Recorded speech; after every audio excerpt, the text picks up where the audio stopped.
بسم الله الرحمن الرحيم. إن الحمد لله نحمده ونستعينه ونستغفره ونعوذ بالله من شرور أنفسنا ومن سيئات أعمالنا. من يهده الله فلا مضل له ومن يضلل فلا هادي له. وأشهد أن لا إله إلا الله وحده لا شريك له وأشهد أن محمدا عبده ورسوله أما بعد. فقد قال الله تعالى في القرآن الكريم بعد أعوذ بالله من الشيطان الرجيم: يا أيها الناس اتقوا ربكم الذي خلقكم من نفس واحدة وخلق منها زوجها وبث منهما رجالا كثيرا ونساء واتقوا الله الذي تساءلون به والأرحام إن الله كان عليكم رقيبا. يا أيها الذين آمنوا اتقوا الله حق تقاته ولا تموتن إلا وأنتم مسلمون.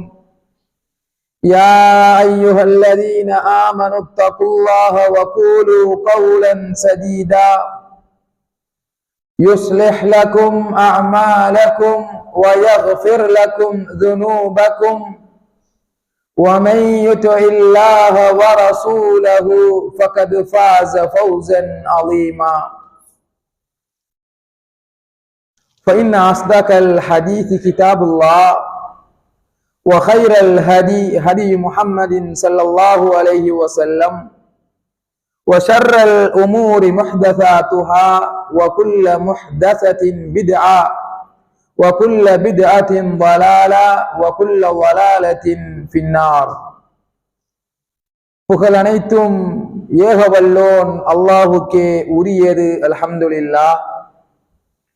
ஸலவாத்தும் சலாமும் சத்திய தூதர் சன்மார்க்க போதகர் எம் பெருமானார் ஸல்லல்லாஹு அலைஹி வஸல்லம் அவர்கள் மீதும் அவர்களுடைய வாழ்க்கை வரலாற்றை அச்சொட்டாக பின்பற்றி வாழ்ந்த உத்தம சஹாபாக்கள் தாபிஈங்கள் இன்று வரைக்கும் யாரெல்லாம் அவ்வாறு வாழ்கிறார்களோ அவர்கள் அனைவர் மீதும் நம்மீதும் அல்லாஹ்வினுடைய அன்பும் கிருபையும் உண்டாக வேண்டும் என்று பிரார்த்தித்தவனாக புனிதமிகு ஜும்ஆவுடைய கடமையை நிறைவேற்ற வந்திருக்கின்ற அல்லாஹ்வினுடைய நல்லடியார்களே, இஸ்லாமிய சகோதரர்களே,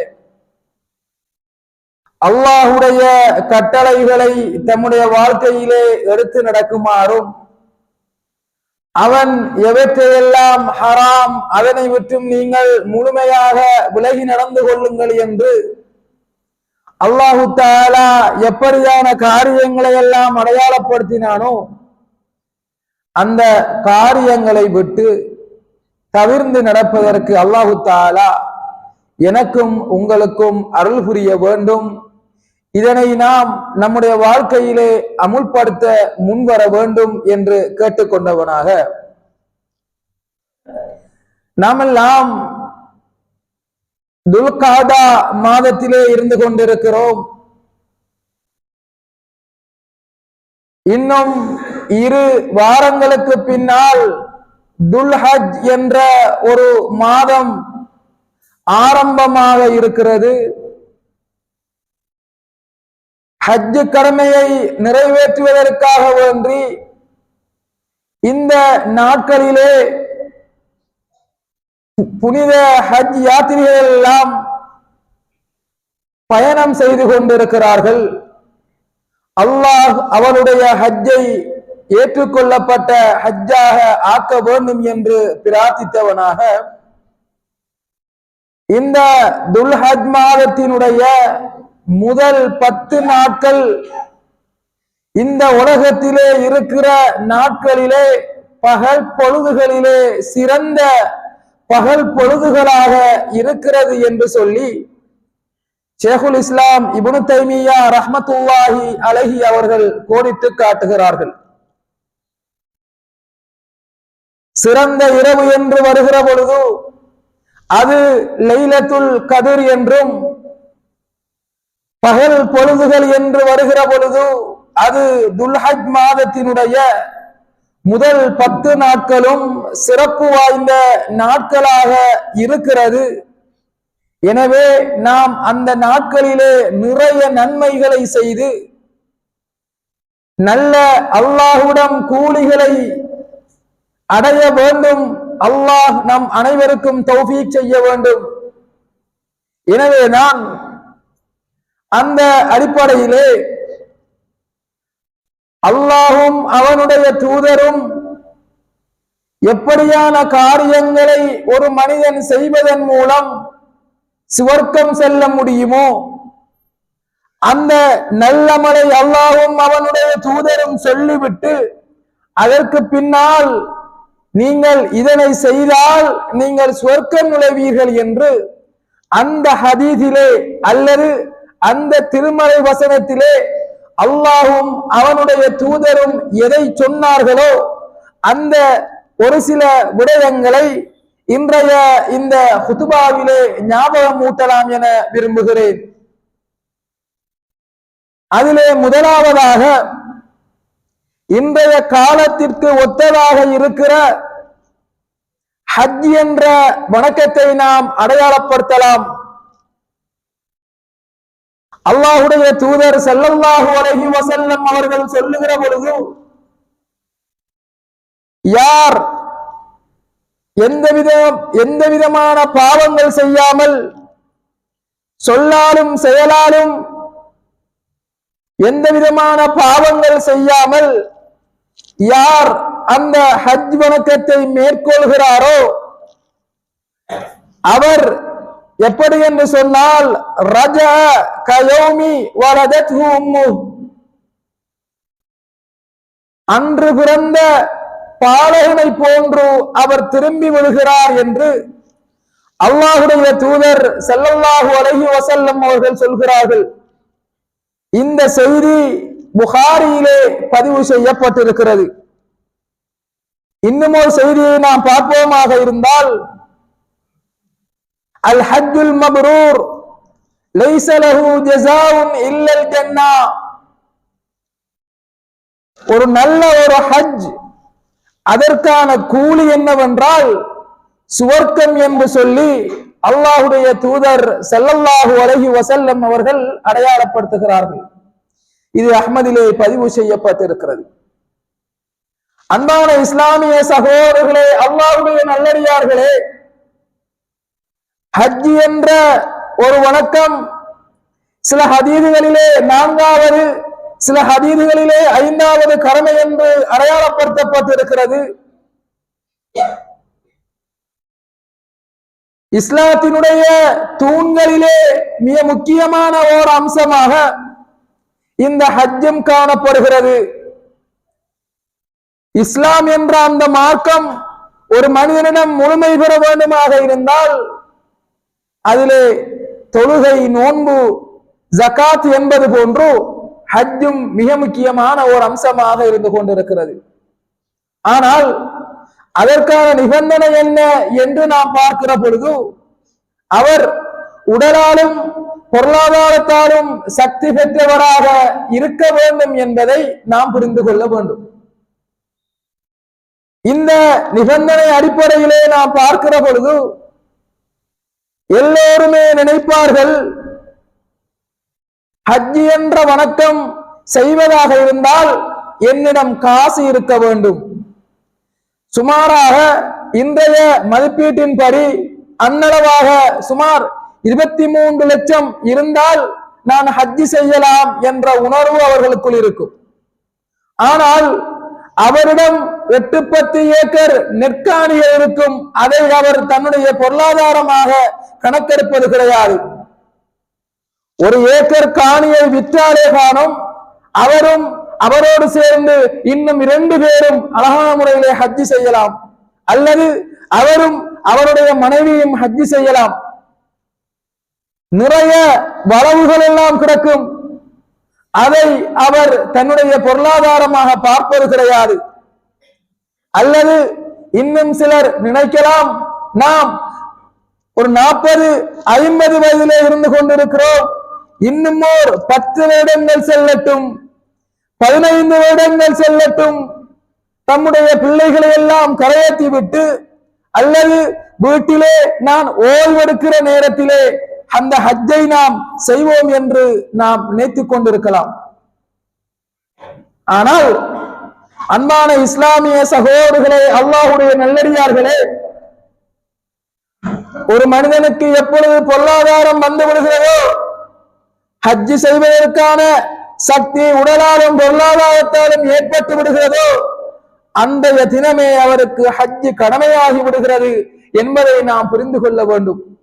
இந்த ஹஜ்ஜுக்கு அல்லாஹ் கொடுக்கிற பரிசு என்ன? சுவர்க்கம் என்று வாக்களித்திருக்கிறான். அன்று பிறந்த பாலகனை போன்று அவன் மாறி வருகிறான். அவனுடைய பாவங்கள் எல்லாம் மன்னிக்கப்பட்டு விடுகின்றன. இப்படியான ஒரு சிறப்பு இருக்கிறது என்றால், இந்த நிபந்தனையை அடைந்தவர்கள் ஹஜ்ஜி செய்வதற்கு முன் வர வேண்டும். அல்லாஹ் வாக்களித்திருக்கிற அந்த சுவர்க்கத்தை அடைய வேண்டும். அன்பானவர்களே, நாம் ஹஜ்ஜு கடமைக்கு செல்பவரிடம் என்ன சொல்கிறோம்? எனக்கும் துஆ செய்யுங்கள், நானும் சுவர்க்கம் செல்ல வேண்டும், நானும் ஹஜ்ஜுக்கு செல்ல வேண்டும். எல்லோருக்குமே ஆசை இருக்கிறது. நம்முடைய இறுதி இலக்கு, இறுதி ஆசை அந்த சுவர்க்கத்திலே நுழைய வேண்டும். நிறைய அல் குர்ஆன் சுன்னாவிலே வருகிற அதனுடைய வர்ணனைகளை எல்லாம் கேள்விப்பட்டிருக்கிறோம். அதன் கீழால் ஆள்கள் ஓடிக்கொண்டிருக்கும். எந்த காதும் கேட்டிராத, எந்த கண்ணும் பார்த்திராத அப்படியான பண்புகளை எல்லாம் உள்ளடக்கிய அந்த சுவர்க்கம் இருக்கிறது. அந்த சுவர்க்கத்துக்கு நீங்கள் நுழைய வேண்டுமாக இருந்தால் இப்படியான காரியங்களை செய்ய வேண்டும் என்று அல்லாஹு தஆலாவும் அவனுடைய தூதரும் சொல்லுகிற பொழுது நாம் பின்வாங்குகிறோம். அப்படியான நல்லமல்களை செய்வதற்கு நம்முடைய மனம் பின்வாங்குகிறது. ஆனால் எல்லாருமே சுவர்க்கம் செல்ல வேண்டும் என்ற ஆசை அவாவோடுதான் வாழ்ந்து கொண்டிருக்கிறோம். எனவே நாம் அதற்குரிய காரண காரியங்களை செய்ய வேண்டிய தேவை நம் அனைவருக்கும் இருக்கிறது. அதனை நாம் தொடர்ச்சியாக செய்வதற்கு அல்லாஹ்விடம் பிரார்த்தனை செய்ய வேண்டும். அடுத்ததாக நபிகள் நாயகம் ஸல்லல்லாஹு அலைஹி வஸல்லம் அவர்கள் சொல்கிறார்கள், யா அய்யுஹன் நாஸ், மனிதர்களே, அஃஷு ஸலாம், ஸலாத்தை பரப்புங்கள். வ அத்இமுத் தஆம், ஏழைகளுக்கு உணவளியுங்கள். வஸல்லு பில்-லைலி வன்-நாஸு நியாம், மக்கள் உறங்கிக் கொண்டிருக்கின்ற நேரத்திலே நீங்கள் தொழுது கொள்ளுங்கள். ததுகுலுல் ஜன்னத பிஸலாம், நீங்கள் ஈடேற்றம் அடைந்தவர்களாக, நிம்மதி அடைந்தவர்களாக சுவர்க்கம் நுழைவீர்கள் என்று அல்லாஹ்வுடைய தூதர் ஸல்லல்லாஹு அலைஹி வஸல்லம் அவர்கள் சொல்கிறார்கள். இந்த செய்தி இப்னு மாஜாவிலே பதிவு செய்யப்பட்டிருக்கிறது. இந்த ஹதீஸிலே நீங்கள் சுவர்க்கம் நுழைவீர்கள், அதற்குரிய காரணங்களை நபிகளார் அடுக்குகிறார்கள். ஒன்று, சலாத்தை பரப்புங்கள். அஸ்ஸலாம் என்பது ஒரு முகமன் ஆக இருந்து கொண்டிருக்கிறது. ஒரு மனிதன் இன்னொரு மனிதனை பார்த்து புன்முறுவல் பூர்த்து அவர் சலாம் சொல்வாராக இருந்தால் அவருக்கு சுவர்க்கத்திற்கான ஒரு வாய்ப்பு காத்திருக்கிறது. அதிலும் கூட அஸ்ஸலாமு அலைக்கும் வரஹ்மத்துல்லாஹி வபரகாத்துஹு என்றால் அவருக்கு 30 நன்மை கிடைக்கிறது. அஸ்ஸலாமு அலைக்கும் 10, அங்கள 10 முழுமையாக சொல்வாராக இருந்தால் வபரகாத்துஹு என்று முடிக்கிற வரைக்கும் 30 நன்மைகள் அவருக்கு கிடைக்கிறது என்றால் பாருங்கள், அல்லாஹ் எப்படியான கொடை வள்ளலாக அவர் செய்த அந்த காரியத்தின் மூலமாக சுவர்க்கத்தை அல்லாஹு தஆலா கொடுக்கிறார். சஹாபாக்களுடைய வாழ்க்கை வரலாறுகளை பார்க்கிற பொழுது அந்த சஹாபாக்கள் இன்னொரு சஹாபியை பார்த்து, நீங்கள் வாருங்கள் நாம் இஸ்லாம் ஆகுவோம் என்று சொல்வார்கள். அப்படி என்றால் அர்த்தம் என்னவென்றால், அவரை கூட்டி செல்கிறார்கள். எங்கு என்று சொன்னால் சந்தை, மக்கள் இருக்கிற பகுதிகளுக்கு செல்கிற பொழுது எல்லோரையும் பார்த்து அஸ்ஸலாமு அலைக்கும் அஸ்ஸலாமு அலைக்கும் என்று சொல்வார்கள். இப்படி சொல்வதன் மூலமாக நிறைய நன்மைகளை சம்பாதிக்கலாம். எனவே ஒரு சஹாபி இன்னொரு சஹாபியை தன்னுடைய கையோடு கூட்டிச் செல்கிறார்கள் என்றால் எந்த அளவுக்கு இந்த சலாத்தினுடைய முக்கியத்துவத்தை உணர்ந்திருக்கிறார். என்னதான் கோபத்தோடும் என்னதான் பொறாமையோடும் ஒரு மனிதன் இருந்தாலும் கூட அந்த மனிதனை பார்த்து, நீண்ட நாட்கள் பேசாமல் இருக்கிற மனிதர்களை பார்த்தும் கூட நாம் சலாம் சொன்னால் அவர்களுடைய மனமும் சற்று கரைந்து விடுகிறது. அந்த கோபம் பொறாமை எல்லாம் கரைந்து விடுகிறது. எனவேதான் சலாம் என்பது அஸ்ஸலாமு அலைக்கும், உங்கள் மீது சாந்தி உண்டாவதாக என்கிற ஒரு பிரார்த்தனை. வரஹ்மத்துல்லாஹ், அல்லாஹ்வுடைய அன்பு, வபரகாத்துஹு, அல்லாஹ்வுடைய அருள், இப்படியான நிறைய அர்த்தங்களை பொதிந்த ஒரு துஆவை நாம் இன்று சாதாரணமாக பார்க்கலாம். சாதாரணமாக அடுத்தவர்களுக்கும் சொல்லலாம். நாம் தூங்கி எழும்புகிற பொழுது தன்னுடைய மனைவியை பார்த்து ஒரு சலாம் சொல்வது, தன்னுடைய பிள்ளைகளை பார்த்து சலாம் சொல்வது, சுபகுக்கு பள்ளிக்கு வருகிற பொழுது இருக்கிற மக்களை பார்த்து சலாம் சொல்வது, இப்படி என்று சொல்லி ஒரு நாளைக்கு நாம் எத்தனையோ நபர்களை சந்திக்கிறோம், எத்தனையோ நபர்களை பார்க்கிறோம். இந்த சலாம் சொல்வதன் மூலமாக அல்லாஹு தஆலா இப்படியான ஒரு சிறப்பை, ஒரு வாய்ப்பை, சொர்க்கம் செல்வதற்கான வாய்ப்பை தந்திருக்கிறான் என்பதை நாம் புரிந்து கொள்ள வேண்டும். அடுத்ததாக இந்த ஹதீஸிலே ஏழைகளுக்கு உணவளிக்க வேண்டும் என்ற ஒரு அம்சம் வலியுறுத்தப்பட்டிருக்கிறது. நம்முடைய சமூகத்திலே நீண்ட காலாகாலமாக இருந்து வருகிற ஒரு செயற்பாடுதான், யாராவது நோயுற்றால் அல்லது ஏதாவது சங்கடங்கள் ஏற்பட்டால், அதே போன்று ஏதாவது சந்தோஷம் ஏற்பட்டாலும் கூட அடுத்தவர்களுக்கு ஏதாவது உணவளிப்பார்கள். தனக்கு ஏற்படுகின்ற கஷ்டங்கள் நீங்க வேண்டும் என்பதற்காக சில நியத்துகளை வைத்து, சில காரணிகளை வைத்து, சில சாப்பாடு ஆக்கி அவர்களாக கொடுப்பார்கள் அல்லது பார்சலாக வாங்கி கொடுப்பார்கள். ஆனால் இந்த பண்பு எல்லோரிடம் வர வேண்டும் என்பதுதான் இதனுடைய நோக்கமாக இருந்து கொண்டிருக்கிறது. ஒருவர் இன்னொருவருக்கு உணவளிப்பது என்பது மிக சிரமமான ஒரு காரியமாக இருக்க முடியாது. அவர் தன்னுடைய வீட்டிலே 3-4 பேருக்கு தினமும் உணவளிக்கிறார் தான், தன்னுடைய குடும்பத்துக்கு செலவு செய்கிறார். அதை தாண்டி ஒவ்வொரு நாள் அல்லது கிழமையில ஒன்று, மாத்திரையில ஒன்றாவது இப்படியான ஒரு பண்பை அவர் ஏற்படுத்தி கொள்ள வேண்டும். இதன் மூலமாக அவருக்கு சுவர்க்கம் வாக்களிக்கப்பட்டிருக்கிறது என்பதை நாம் உணர்ந்து கொள்ளலாம். அடுத்ததாக இந்த ஹதீஸிலே குடும்ப உறவுகளோடு சேர்ந்து நடக்க வேண்டும் என்ற செய்தியும் வலியுறுத்தப்பட்டிருக்கிறது. குடல்வாய் உறவுகளை நாம் துண்டித்து நடக்கக்கூடாது, அவர்களோடு சேர்ந்து நடக்க வேண்டும். அவர்களுக்கு மத்தியிலே அன்பு, பரஸ்பரம் போன்றவற்றை உண்டாக்க வேண்டும். இதன் காரணமாக அவர்களுக்கு சுவர்க்கம் காத்திருக்கிறது. எந்த அளவுக்கு என்று சொன்னால், சில ஹதீஸில் குதிசியிலே எல்லாம் வருகிறது, இந்த குடல்வாய் உறவு அல்லாஹ்வுடன் பேசும். எப்படி என்றால், குடல்வாய் உறவுகளோடு யார் சேர்ந்து நடக்கிறாரோ, யா அல்லாஹ் அவர்களோடும் நீ நல்ல முறையிலே நடந்து கொள். குடும்ப உறவுகளை யார் துண்டித்து வாழ்கிறார்களோ, அல்லாஹ் நீ அவர்களோடும் உன்னுடைய உறவை துண்டித்து விடு என்று இந்த குடல்வாய் உறவு அல்லாஹ்விடம் பேசும் என்று சொல்லி எல்லாம் செய்திகள் வருவதை நாம் பார்க்கிறோம்.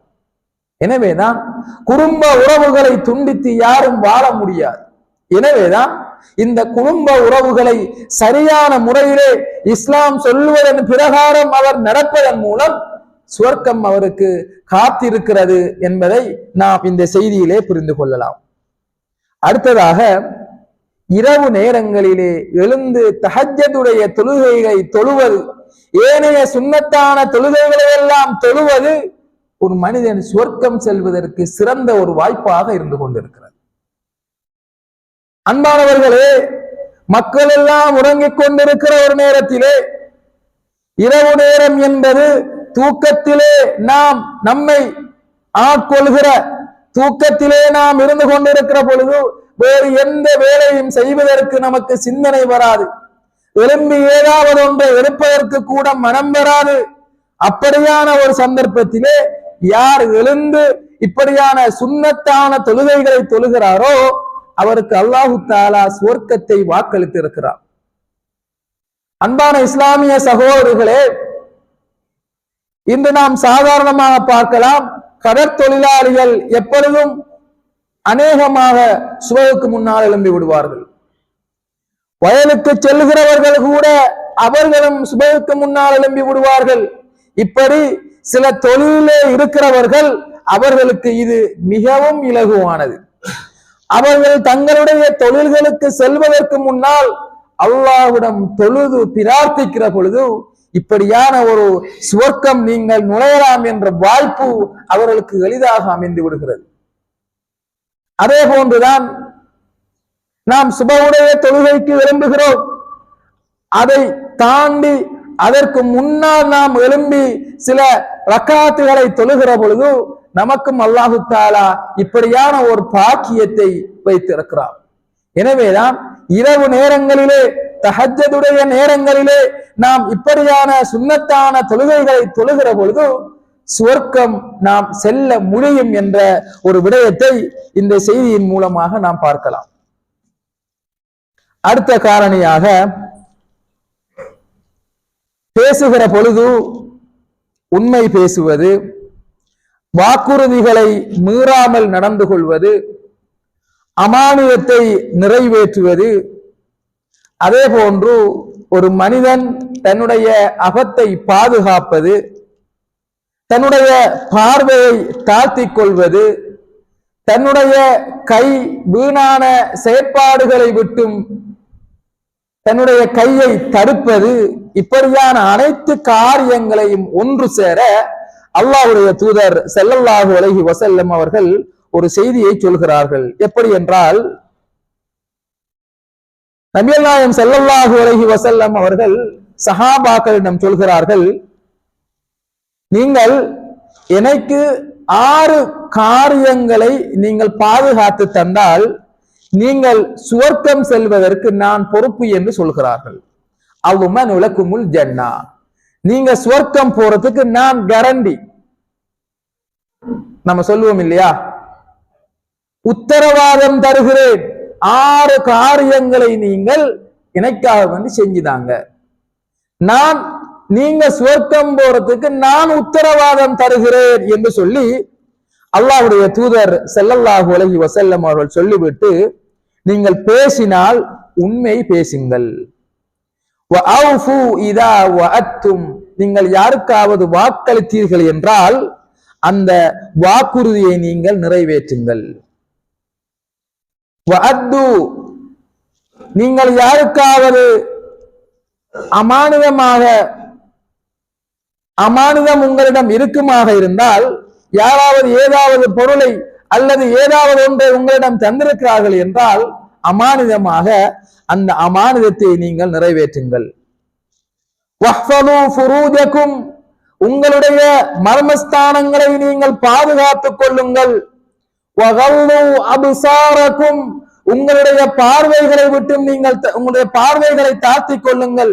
கெட்ட வீணான காரியங்களை விட்டும் உங்களுடைய பார்வைகளை நீங்கள் தாழ்த்திக் கொள்ளுங்கள்.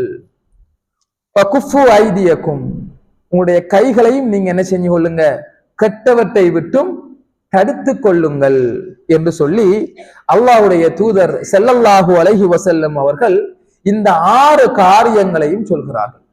இந்த 6 காரியங்களையும் யார் பேணி பாதுகாக்கிறாரோ அவர் சுவனம் செல்வதற்கு நான் கேரண்டி என்று சொல்லி அல்லாஹ்வுடைய தூதர் ஸல்லல்லாஹு அலைஹி வஸல்லம் அவர்கள் ஒரு வாக்கு கொடுத்திருக்கிறார்கள் என்றால் அந்த வாக்கை நிறைவேற்றுவது நம்முடைய கடமையாக இருந்து கொண்டிருக்கிறது. நாம் இந்த 6 கடமைகளையும் நிறைவேற்றுவோமாக இருந்தால் நமக்கான வெகுமதி அல்லாஹ்விடம் என்ன என்று பார்த்தால் அது சுவர்க்கமாக இருந்து கொண்டிருப்பதை நாம் பார்க்கலாம். யாருக்காவது சுவர்க்கம் செல்ல தேவையில்லை என்ற உணர்வு யாருக்கும் ஏற்படாது. எல்லோருக்குமே சுவர்க்கம் செல்ல வேண்டும் என்ற உணர்வு தான் இருக்கிறது. பிறந்தது முதல் இறக்கின்ற வரைக்கும் அப்படித்தான் நாம் நினைத்துக் கொண்டிருக்கிறோம். அதே போன்று என்னதான் அவன் பாவங்கள் செய்தாலும் அவனுடைய ஆள் மனதிலே இப்படியான ஒரு உணர்வு இருக்கும். நான் சுவர்க்கம் செல்ல வேண்டும், நான் இறுதி காலத்திலேயாவது திரும்பி வாழ வேண்டும், என்னுடைய மரணம் நல்ல ஒரு நேரத்திலே இடம்பெற வேண்டும். தொழுவது, குர்ஆன் ஓதுவது, சுஜூத் இப்படியான சிறந்த நல்லமல்கள் செய்கிற பொழுதுதான் என்னுடைய மரணம் ஏற்பட வேண்டும் என்று நாம் எல்லோரும் தம்முடைய ஆள் மனதிலே பதித்து வைத்திருக்கிறோம். எனவேதான் அன்பான இஸ்லாமிய சகோதரர்களே, இப்படியான காரியங்களை நாம் செய்வதன் மூலம் நமக்கு இப்படியான ஒரு வாய்ப்பு இருக்கிறது. இதன் மூலமாக நாம் சுவர்க்கம் நுழைய முடியும் என்பதை புரிந்து கொள்ள வேண்டும். அடுத்ததாக நபிகள் நாயகம் ஸல்லல்லாஹு அலைஹி வஸல்லம் அவர்கள் சொன்ன செய்திகளிலே இருக்கிற அடுத்த அம்சமாக, யார் ஒவ்வொரு தொழுகைக்கு பின்னால் ஆயத்துல் குர்சியை ஓதுகிறாரோ அவருக்கு சுவர்க்கம் கிடைக்கும் என்று சொல்லி அல்லாஹ்வுடைய தூதர் ஸல்லல்லாஹு அலைஹி வஸல்லம் அவர்கள் சொல்கிறார்கள். அன்பான இஸ்லாமிய சகோதரர்களே, நம்மள நிறைய பேர் இருக்கிறோம், இந்த ஆயத்துல் குர்சி நமக்கு முன்னாலதான் இருக்கு. தொழுகைக்கு பின்னால ஓதுகின்ற அந்த திக்ருகள்ல ஆயத்துல் குர்சியும் மிக முக்கியமான ஒரு திக்ர். ஆனால் தொழுது முடிந்தால் நாம் எழும்பி செல்கிறோம் அல்லது வேறு ஏதாவது காரியத்திலே நாம் ஈடுபடலாம். ஆனால் தொழுது முடிஞ்சதற்கு பின்னால் இருக்கிற சில துஆக்கள் இருக்கிறது. ஐவேளை தொழுகையை தொழுகிறோம், ஆனால் தொழுது விட்டு இப்படியான பிரார்த்தனைகளை செய்கிற பொழுது நிறைய நன்மைகளை அடைந்தவர்களாக, அதிலும் குறிப்பாக சுவர்க்கம் செல்லக்கூடிய பாக்கியமும் நமக்கு கிடைக்கிறது. இந்த துஆக்கள் எல்லாம் நிறைய ஆழமான அர்த்தங்களை பொதிந்திருக்கிறது. நமக்கு அரபு தெரியாததன் காரணமாக சாதாரணமாக நாம் அதனை கடந்து செல்கிறோம். அதனுடைய தமிழ் அர்த்தங்களை எடுத்து படிக்கிற பொழுது நமக்குள் ஒரு உணர்வு ஏற்படுகிறது, இந்த துஆவை பாடமாக்க வேண்டும். அந்த முயற்சியில் நாம் இறங்குகிறோம். சிலர் வெற்றி அடைகிறார்கள், இன்னும் சிலர் இடையிலே விட்டு விடுகிறார்கள். அன்பான இஸ்லாமிய சகோதரர்களே, இந்த துஆக்கள் எல்லாம் இன்று குர்ஆன் மதரசாவிலே பிள்ளைகளுக்கு கற்றுக் கொடுக்கப்படுகிறது.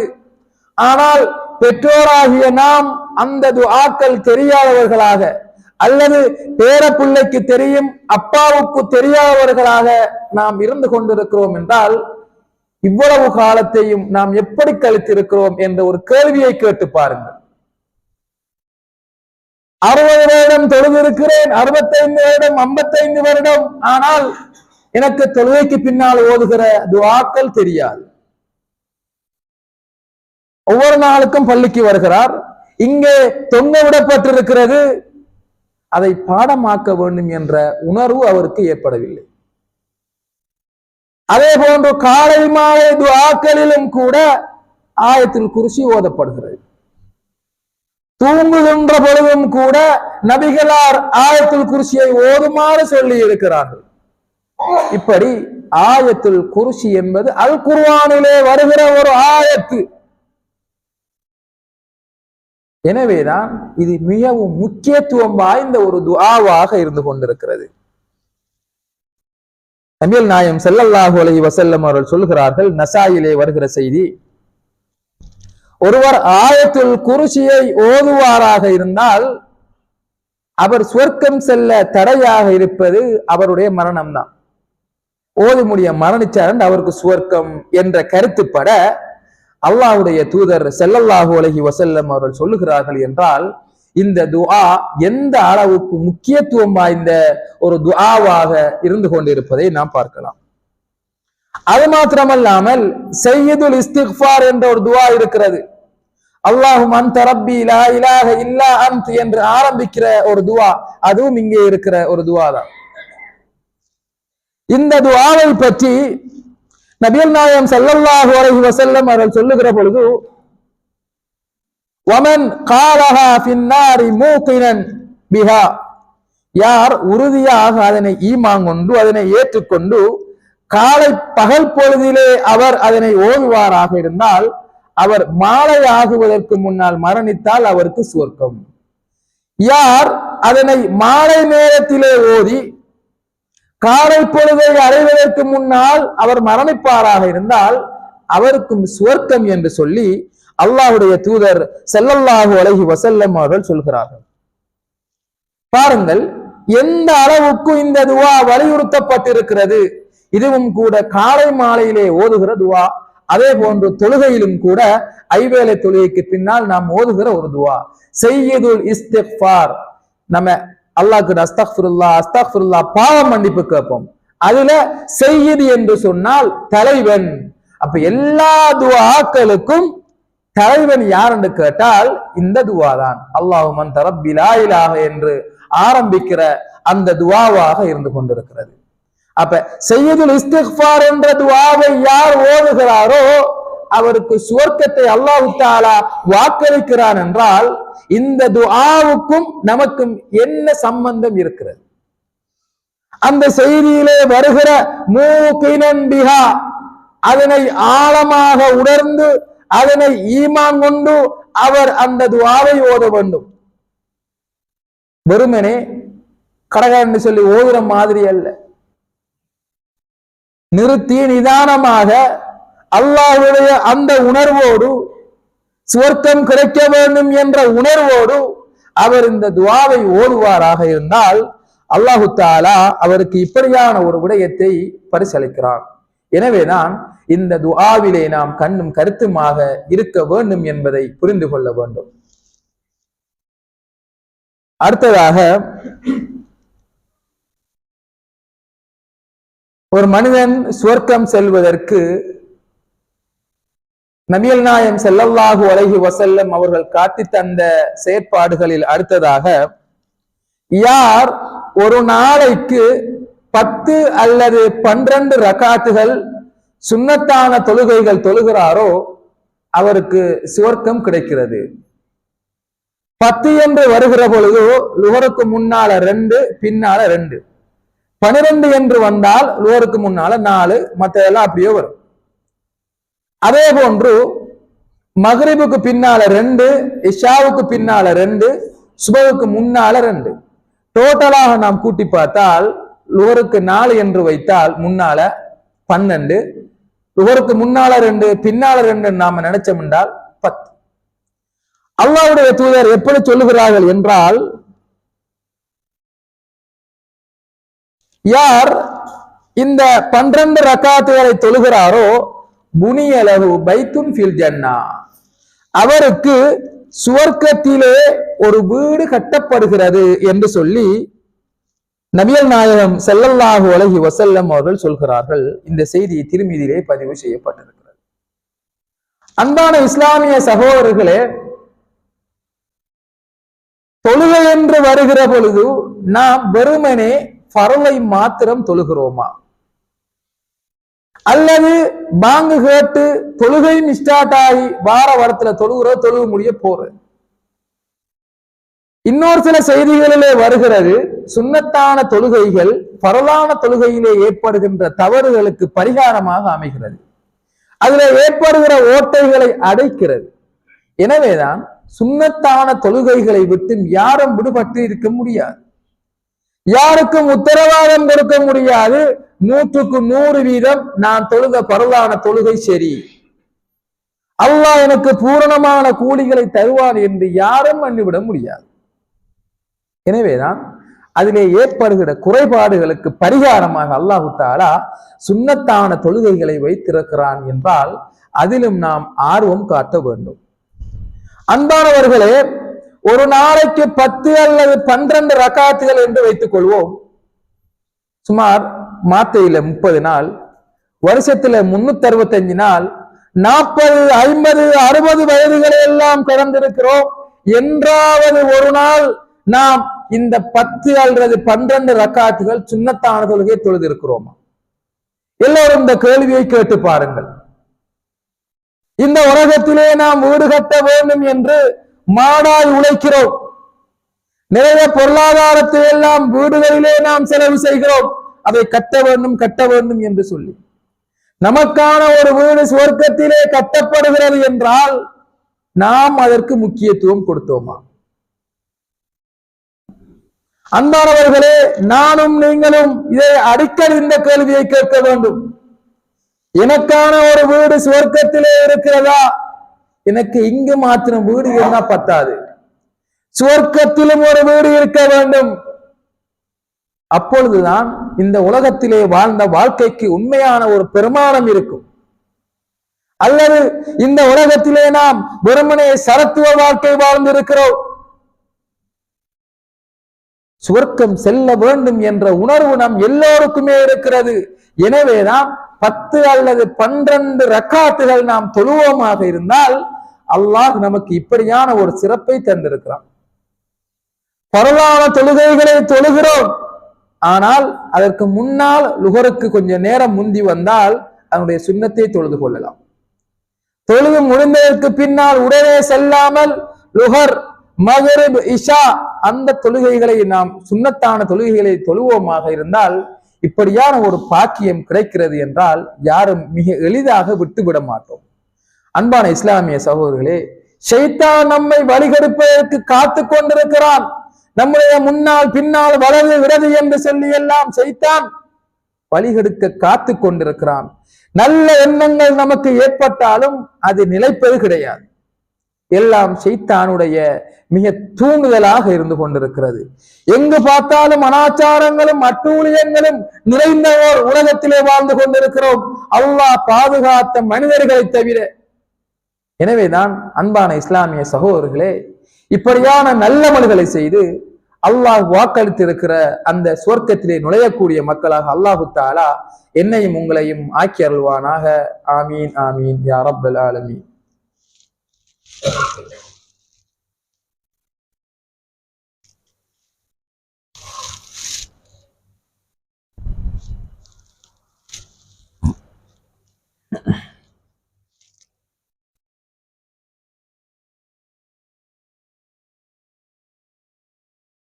பிஸ்மில்லாஹிர் ரஹ்மானிர் ரஹீம். அல்ஹம்துலில்லாஹி ரப்பில் ஆலமீன் வஸ்ஸலாத்து வஸ்ஸலாம் அலா அஷ்ரஃபில் அன்பியாஇ வல் முர்சலீன். அம்மா பஅத்.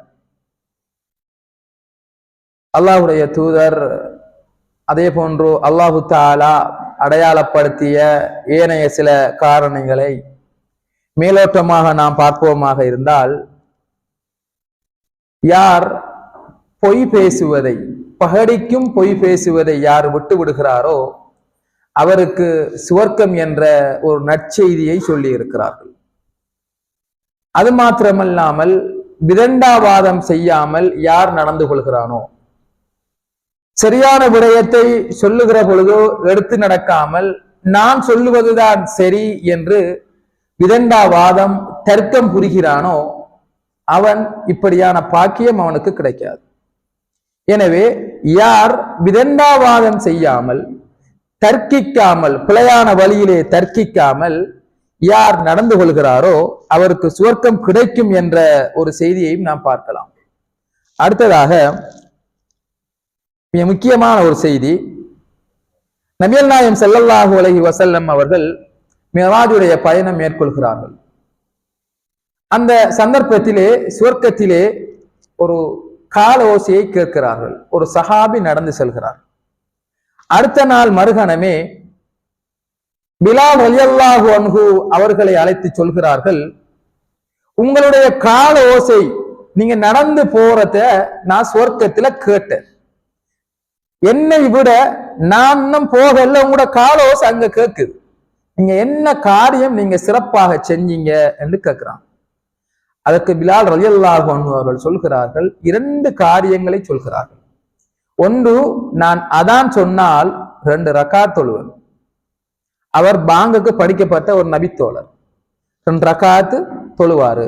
நாம் என்ன செய்யறோம், பள்ளிக்கு வந்தாலும் கூட முன் சுன்னத்து, சில ராத்திபான சுன்னத்து இருக்குது, ராத்திப் இல்லாத சுன்னத்து இருக்குது. அந்த 12 ரக்காத்து அல்லாத சுன்னத்துகள் எல்லாம் ஏனைய சுன்னத்துகளாக கணிக்கப்படுகிறது. அப்ப பள்ளிக்கு வந்தால் உதாரணமா அசர் தொழுகை என்றால் அசருடைய பாங்கு கேட்டால் சுன்னது தொழுகிறது. இந்த மாதிரி பாங்கு சொன்னதுக்கு பின்னால 2 ரக்காத்து தொழுவேன். அதே போன்று நான் எப்பொழுதெல்லாம் தொடக்கு எனக்கு ஏற்படுகிறதோ அந்த சந்தர்ப்பங்களிலே நான் உது செய்து கொள்வேன். இப்ப பாத்ரூம் போயிட்டு வந்தால் உது செஞ்சு கொள்வேன். எனக்கு காத்து போகுமாக இருந்தால் உது செய்து கொள்வேன். எனவேதான் என்னுடைய எல்லா காலங்களையும் நான் என்ன செஞ்சிருக்கிறேன், உதுவோடு கழித்திருக்கிறேன், சுத்தமாக இருந்திருக்கிறேன். எனவேதான் இப்படியான ஒரு பாக்கியம் அந்த நபித்தோழருக்கு கிடைத்திருக்கிறது. எனவேதான் இயலுமான வரை உதுவோடு இருக்கக்கூடிய மக்களாக நாம் மாற வேண்டும். பாங்கு கேட்டதற்கு பின்னால் சுன்னத்தான தொழுகையை தொழக்கூடியவர்களாகவும் இருக்க வேண்டும். அடுத்ததாக இறுதியாக நபிகள் நாயகம் ஸல்லல்லாஹு அலைஹி வஸல்லம் அவர்களோடு ஒரு சஹாபி ரபியா இப்னு கஅப் அல் அஸ்லமி என்ற நபித்தோழர் தங்குகிறார்கள். நபிகளார் காலையிலே அந்த ஃபஜ்ருடைய நேரத்திலே எழும்புகிறார்கள். இந்த நபித்தோழர் நபிகளாருக்கு செய்ய வேண்டிய காரியங்களை எல்லாம் செய்துவிட்டு அல்லாஹ்வுடைய தூதர் கேட்கிறார்கள், உங்களுக்கு ஏதாவது வேணும்னா கேளுங்க, சொல்லுங்க என்று சொல்றாங்க. அதற்கு அந்த நபித்தோழர் சொல்கிறார்கள், யா ரசூல் அல்லாஹ், உங்களோடு நான் சொர்க்கத்துல இருக்கணும், அதான் எனக்கு தேவை என்று சொல்கிறார்கள். அதற்கு அல்லாஹ்வுடைய தூதர் மீண்டும் கேட்கிறார்கள், உங்களுக்கு ஏதாவது வேணும்னா கேளுங்க என்று சொல்லி. அந்த நபித்தோழர் சொல்கிறார், எனக்கு இதான் வேணும், உங்களோட நான் சொர்க்கத்துல இருக்கணும். அதற்கு அல்லாஹ்வுடைய தூதர் ஸல்லல்லாஹு அலைஹி வஸல்லம் அவர்கள் அந்த நபித்தோழரை பின்வருமாறு வழிகாட்டுகிறார்கள், நீங்கள் அதிகமாக சுஜூது செய்து கொள்ளுங்கள், உங்களுடைய தலையை நீங்கள் தாழ்த்தி கொள்ளுங்கள். நம்ம சுஜூதுல என்ன துவா நாம ஓதுறோம், சுபஹான ரப்பியல் அலா, உயர்ந்த என்னுடைய இரட்சகன் தூய்மையானவன். நாம் பணிந்து கொண்டு அல்லாஹ் மேலே இருக்கிறார் என்ற உறுதியான அந்த அடிமைத்தனத்தை நிரூபிக்கின்ற ஒரு இடமாக சுஜூத் இருந்து கொண்டிருக்கிறது. இமாம் உசைமீன் ரஹ்மத்துல்லாஹி அலைஹி அவர் அழகான விளக்கத்தை சொல்கிறார். நாம் அடிமை என்பதை இந்த உலகத்திலே நிரூபிக்கின்ற மிக முக்கியமான ஒரு காரியம் சுஜூதாக இருந்து கொண்டிருக்கிறது. நாம் இந்த தம்முடைய தலையை தாழ்த்தி உயர்ந்த இறைவன் தூய்மையானவன் என்று சாட்சி சொல்கிறோம் என்றால் நான் ஒரு அடிமை என்பது இதன் மூலமாக வெளிப்படுகிறது என்று சொல்கிறார்கள். எனவேதான் அதிகமாக யார் சுஜூது செய்கிறார்களோ அவர்களுக்கு சுவர்க்கம் செல்லக்கூடிய ஒரு வாய்ப்பு இருக்கிறது. தொழுகையை தாண்டியும் யாரெல்லாம் சுஜூது செய்கிறார்களோ அவர்கள் இன்னும் அதிகமாக செய்து கொள்ளுங்கள். அவர்களுக்கான மிகுந்த வெகுமதி என்னவென்றால் சுவர்க்கமாக இருந்து கொண்டிருக்கிறது. இப்படி என்று அல்லாஹ்வுடைய தூதர் ஸல்லல்லாஹு அலைஹி வஸல்லம் அவர்களும் அல்லாஹு தஆலாவும் பல வழிகாட்டல்களை நமக்கு சொல்லி இருக்கிறார்கள். இதனை நம்முடைய வாழ்க்கையிலே எடுத்து நடப்பதற்கு நாம் எல்லாம் முன்வர வேண்டும். அல்லாஹு தஆலா நம் அனைவருக்கும் தௌஃபீக் செய்ய வேண்டும். அதே போன்று ஒரு மனிதனுடைய உயிர் பாதுகாக்கப்பட வேண்டும், ஒரு மனிதனுடைய உயிர் புனிதமானது என்ற அடிப்படையிலே இரத்தம் கொடுத்து உயிர் காப்போம் என்ற தொனிப்பொருளிலே நிறைய இரத்த தான முகாம்கள் எல்லாம் இன்று நடைபெற்று வருகிறது. அந்த அடிப்படையிலே இன்ஷா அல்லாஹ் 24ஆம் திகதி ஜாமியு தௌஹீத் ஜும்மா பள்ளி வாசலிலே இரத்த தான முகாம் ஏற்பாடு செய்யப்பட்டிருக்கிறது. நாளைய சனியை விட்டு அடுத்த சனி இன்ஷா அல்லாஹ் இயலுமான சகோதரர்கள் அனைவரும் கலந்து கொண்டு இதிலே உங்களுடைய பங்களிப்புகளை செய்யுமாறும் அடுத்தவர்களுடைய உயிர் பாதுகாக்கப்படுவதற்கு உங்களாலான முயற்சிகளை செய்யுமாறு வேண்டிக் கொண்டவனாக, அடுத்ததாக நாம் மேலே சொன்னது போல ஹஜ்ஜுடைய வணக்கம், ஹஜ்ஜுடைய இந்த கிரியைகளுக்காக வேண்டி நாம் எல்லாம் தயாராகி கொண்டிருக்கிறோம். துல்ஹஜ்ஜுடைய மாதம் என்பது உலுஹியா கொடுக்கப்பட வேண்டிய ஒரு மாதமாக இருந்து கொண்டிருக்கிறது. பெருநாளுடைய நாள், அதே போன்று ஐயாமு தஷ்ரீக்குடைய நாட்கள் அல்லாஹுக்கு அறுத்து பலியிடுகிற நாட்களாக இருந்து கொண்டிருக்கிறது. எனவேதான் வளமையாக இந்த வருடமும் எம்முடைய பள்ளி வாசல்கள் மூலமாக உதுஹியாவுக்கான ஏற்பாடுகள் நடைபெற்று வருகிறது. ஒரு பங்கினுடைய விலை 32,000 ரூபாய் என்று நிர்ணயிக்கப்பட்டிருக்கிறது. எனவே யாரெல்லாம் உலுஹியா கொடுப்பதற்கு விரும்புகிறார்களோ அவர்கள் இப்படியான பங்கினை கொடுத்து தம்முடைய பெயர்களை பதிவு செய்யுமாறு வேண்டிக் கொள்ளப்படுகின்றீர்கள். எனவே இந்த விடயங்களிலே கவனம் செலுத்தி அல்லாஹு தாலா நமக்கென்று தயார்படுத்தி வைத்திருக்கின்ற அந்த சுவர்க்கத்திலே நுழையக்கூடிய மக்களாக அல்லாஹு தாலா என்னையும் உங்களையும் ஆக்கி அருள்வானாக. ஆமீன் ஆமீன் யா ரப்பல் ஆலமீன். வ ஆகிரு தஅவானா அனில் ஹம்துலில்லாஹி ரப்பில் ஆலமீன்.